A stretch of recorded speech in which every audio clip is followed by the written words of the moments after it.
Ya le habíamos adelantado que la mesa representativa de la central estaba analizando las medidas, ya se ha definido y le habíamos dicho también la fecha, el 20 de julio, paro de 24 horas, Pereira. Es así, es un paro de 24 horas decidido por unanimidad en la mesa representativa del PICNT.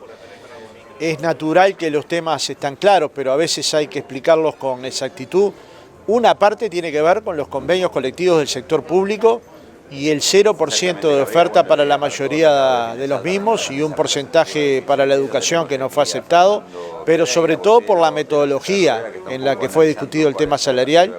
Pero hay temas más de fondo en el tema educativo que tienen que ver con la creación de cargos para que efectivamente haya auxiliares en las escuelas, con la regularización de las contratadas por comisión de fomento, que son trabajadoras que cumplen una hora más de labor, pero cobran un porcentaje bastante menor que el resto, para que ningún director cobre menos que un maestro. Es decir, hay temas que tienen que ver con política educativa, con una educación de calidad. Acá no hay exclusivamente un planteo corporativo porque se podría haber continuado con el convenio anterior. Acá también hay un problema de cómo se atiende a la educación pública en todos los contextos. Y eso requiere tomar decisiones, que es aumentar el presupuesto educativo, ¿verdad? Un segundo aspecto tiene que ver con un conjunto de normas que el PICNT apoya fervientemente. Una tiene que ver la ley de empleo para personas con discapacidad, otra con un fondo de insolvencia patronal que cubra para el caso de despido los haberes, me refiero al salario, a los aguinaldos, a los despidos. Una tercera que reglamente el convenio 158 de la OIT, que para despedir haya una causa justificada. Y un tercer paquete, claramente, medidas de esencialidad que van contra la normativa de la OIT y contra cualquier normativa que se precie de ser sensata. Una medida de esencialidad no puede limitar todos los servicios, porque si no es limitación del derecho de huelga. Y esto es lo que ha sucedido en el caso de ANCAP y lo que pudo haber sucedido, y de hecho se intentó aplicar en el tema de la educación. Entonces creemos que este no es el camino. Ahora, en el caso de que la esencialidad se aplicara para el caso de ANCAP, si se tomaran sanciones o se aplicara, el movimiento sindical facultó al secretariado ejecutivo para asumir de inmediato una medida que quedó postergada, que fue la del 29, que no se va a realizar.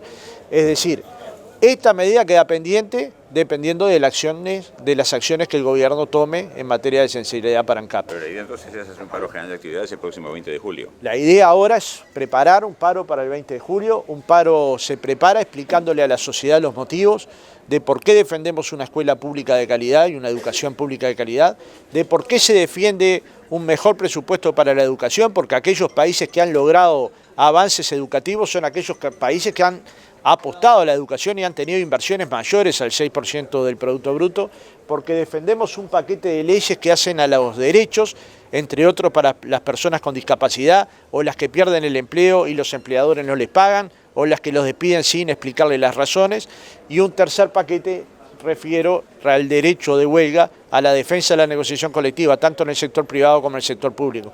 Imaginen que cualquier convenio en el sector privado demora entre 4 y 6 meses para llegar al convenio colectivo y acá hubo menos de 10 días de negociación. Yo me pregunto si este es un formato sensato para negociar colectivamente, en el caso de la educación, para 60.000 trabajadores, en el caso de la administración central, para algo más de 40.000 trabajadores. Parece claro que no. Y la respuesta del movimiento sindical tiene que ser contundente en el sentido de construir las condiciones para que los actores políticos y en particular el Poder Ejecutivo reflexione y convoque de inmediato a los sindicatos a negociar y a retomar un camino que posibilite acuerdos. Y si no, lucharemos, y las luchas siempre tienen estas cosas, ¿no? Por suerte el movimiento sindical discutió varias horas, pero asumió estas posiciones unánimemente. Al ser el 20 de julio un paro general de actividades, es importante consignar que el transporte va a parar ese día, adhiere y para. Nosotros vamos a tratar de parar todos los trabajadores de todo el país, de todas las ramas de actividad, siempre previendo que hay servicios que hay que proteger y que tienen que ver con la salud y la vida de la población. Y esos servicios, como ustedes saben, siempre los hemos protegido. No es que hay un paro general y usted enciende la luz y no hay, o abre la canilla y no hay agua. Nuestros paros generales tienen la convicción de que además tienen que proteger la salud y la seguridad de la gente, y hay servicios que se mantienen. Pero vamos a intentar parar hasta el último trabajador en actividad. Y para eso el secretariado va a salir a visitar a todos los plenarios del interior del país, y para eso vamos a hacer asambleas en cada lugar de trabajo, y para eso vamos a intentar trabajar con intensidad para que el paro sea un llamado de atención a medidas que nosotros consideramos muy inconvenientes por parte del Poder Ejecutivo.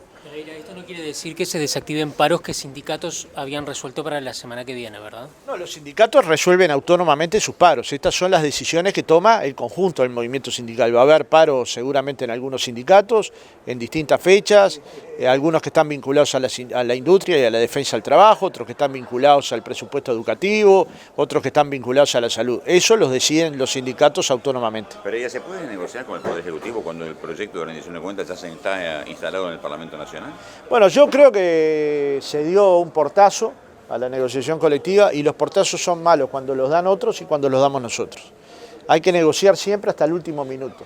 Yo creo que antes de enviar la rendición de cuentas había algunos espacios para discutir y para negociar y para buscar acuerdos, pero también los hay después que entró al Parlamento.